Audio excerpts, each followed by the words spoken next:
After sifting through the astronomical amount of laptops Acer has, you will find none other than the Acer Predator Helios Neo 16. If you're wondering what the difference between the non-Neo 16 and the Neo 16, well, nor do I. Confusing name aside, the Helios Neo 16 stood out to me, as its price is not actually far off of what a similarly spec'd PC is, which is a subtle change for once, considering you are getting a fantastic 16x10 Quad HD screen and a 240Hz refresh rate alongside it. But do its performance and the rest of its features hold up, or is it a royal slap in the face? And should you just go out and buy something else? Well, let's find out.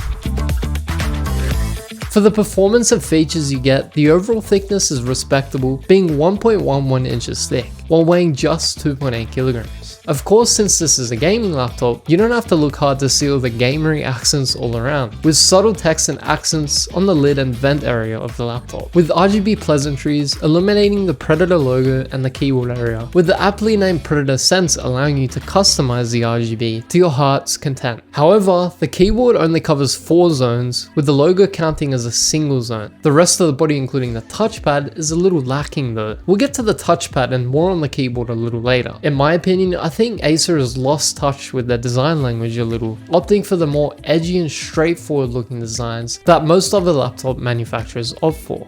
Not that it's a bad looking design or anything, I just miss the older, contoured looking designs of yesteryear, which is a change we also saw on the Acer Nitro 5. Lid flex is also very minimal, which we've come to expect over the years on many more gaming laptops, so this isn't surprising. The vents cover either side of the laptop as well as the 2 corners of the back, and it would be interesting to see how the thermal design looks under the hood, as we'll see later. As for ports, the left side consists of a single RJ45 Ethernet jack, a single USB 3.2 Gen 1 port, a micro SD card slot, which is pretty interesting, and finally a headphone jack. Moving over to the right, we have 2 USB 3.2 Gen 1 ports, with the rightmost port being a USB charging compatible port. Lastly, moving over to the back side, there are 2 Thunderbolt 4 ports and a HDMI 2.1 port. It's also nice that they put the charge port right at the back, so it doesn't get in the way of the vents on the sides. I thought the inclusion of the micro SD card slot to be a bit confusing. I mean, why go halfway? Why not just put a full-size SD card slot? Now, the keyboard and trackpad are not going to be anything special, the keyboard of which I felt bottomed out a little squishy. However, I didn't have any spacing issues here. However, I thought the inclusion of a co-pilot button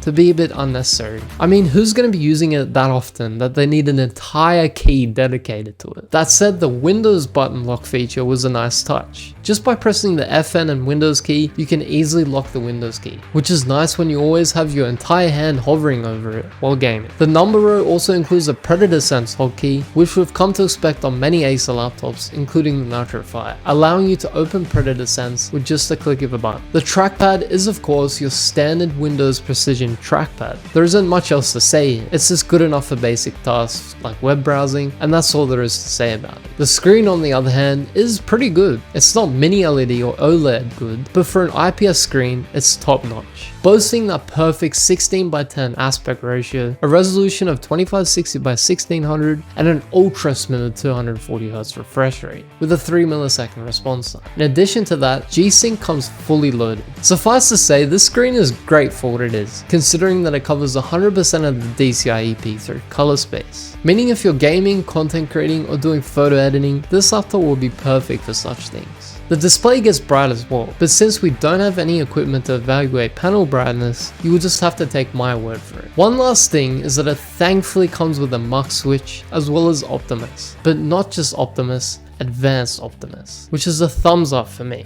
Now, the Helios Neo 16 comes with a decent set of cameras and microphones, surprisingly coming with a 1080p webcam, which is better than most, including the $10,000 MSI Titan GT77AX, and it's fine enough for Zoom calls, but obviously nothing special. The microphone is also decent. You also get a plethora of AI noise cancellation features, including purified voice and AI noise cancellation, meaning you don't have to worry about background noise. As for the speakers, well, it's your standard dual firing speaker setup, but nonetheless they sound great, creating an immersive soundstage with some depth and tone and bass. Take a listen.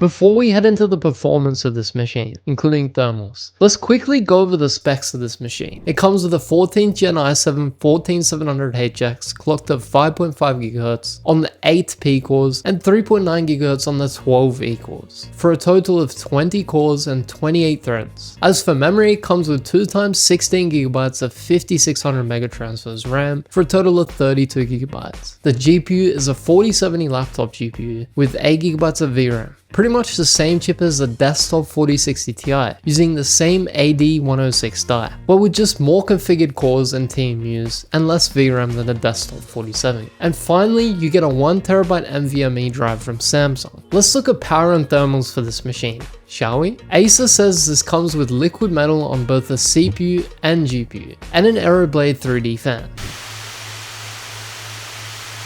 So the thermals should be pretty interesting, and later we'll look under the hood to see what the cooling setup is like. Overall, during the 10-minute run of Cyberpunk 2077 at the ultra ray tracing preset with DLSS set to quality, frame generation enabled with ray reconstruction, our 14700HX averaged 62 watts overall, with the 4070 averaging 94 watts. From these graphs, it appears that there's no correlation between the CPU and GPU in terms of power, indicating that they are mostly independent of each other, which is great to see as most gaming laptops share power to evenly distribute power consumption. That said, the CPU's power consumption quickly dropped, indicating either thermal throttling or power limiting, which we can confirm by looking at the CPU temperature and clock again in Cyberpunk. Overall, we averaged 86 degrees on the CPU, with temperature spikes well into the 90s. Despite this, our peak was still averaged around 4.8 GHz with peaks of around 5.2 GHz. So they maintained high clock speeds, however there were some noticeable drops reaching as low as 2.4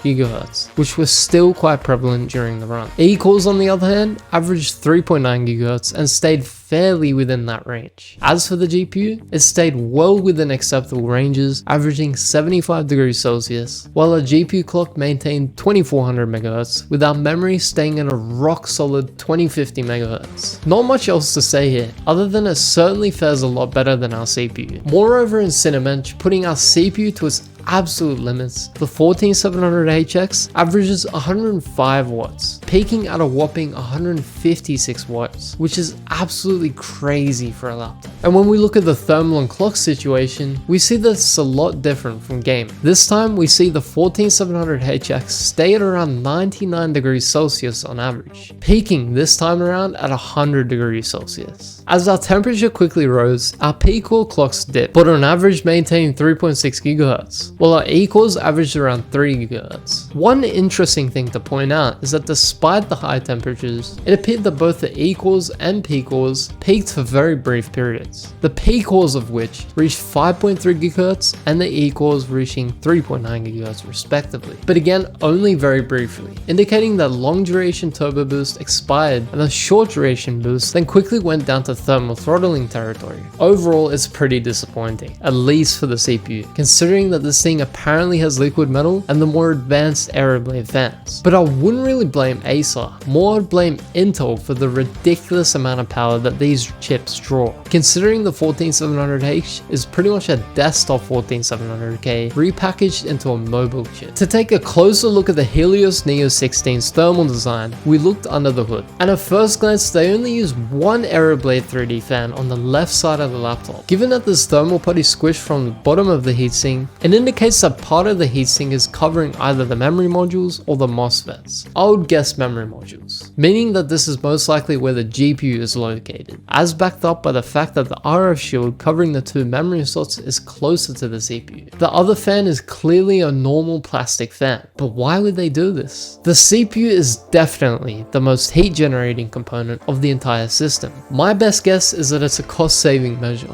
Since this is a gaming laptop, extra cooling on the GPU would make sense, and as performance, for the most part, technically matters more. At least there is liquid metal on both the CPU and GPU. However, we didn't remove the heatsink to confirm this, as I didn't want to disturb the liquid metal. There also appears to be two shared heat pipes on the center fin stack and one individual heat pipe for both the CPU and GPU, which is split into their own fin stacks on either side of the laptop. It's nice that they also have an extra heat pipe for what appears to be the chipset on the GPU side. However, they could have gone the extra mile and also had an extra heat pipe for the system RAM, but I guess in doing so would have made upgradability a little more challenging, as you would have had to remove the entire heatsink to gain access to those slots. Speaking of upgradability, underneath the aforementioned RF shield, which also doubles as a heat spreader with two thermal pads, are the RAM slots, as this laptop comes with two sticks in dual channel mode, which is great, meaning you can upgrade the RAM easily if you need to. As for storage, we can see the Samsung 1TB NVMe taking up the first NVMe slot, leaving one extra slot for upgradability. Further down is the 90.61 Wh battery, and there appears to be a lot of wasted space here. The network interface card could have been moved further up, with the NVMe slot being moved to the side to allow more space for a bigger battery, but I'm pretty much nitpicking at this point. This leads us nicely into battery life, whereas in the PC Mark battery life suite, the Helios Neo 16 went at 50% screen brightness, with all the RGB disabled and the PC Mark power plan enabled. At idle, lasted roughly 4.2 hours, and when using application, lasted 3.7 hours, while modern office lasts around 3.5 hours, video playback lasts around 3.3 hours, and of course gaming, which only lasted a meager 1.1 hours. So overall, it's pretty horrendous battery life. But I mean, what do you expect? It's a gaming laptop. Let's get into some benchmarks now. In PureBench for Adobe Creative Cloud, the Neo 16 stands toe-to-toe with some of the more expensive competitors in Photoshop and After Effects, such as the GT77HX and Scar 17, but falls short in Premiere Pro due to the 4090 edging past the 4070 in performance. Interestingly, the G76 also outpaces the Helios Neo 16 in Premiere Pro. In Procyon Office Suite, the same cannot be said, as it falls behind the more expensive options.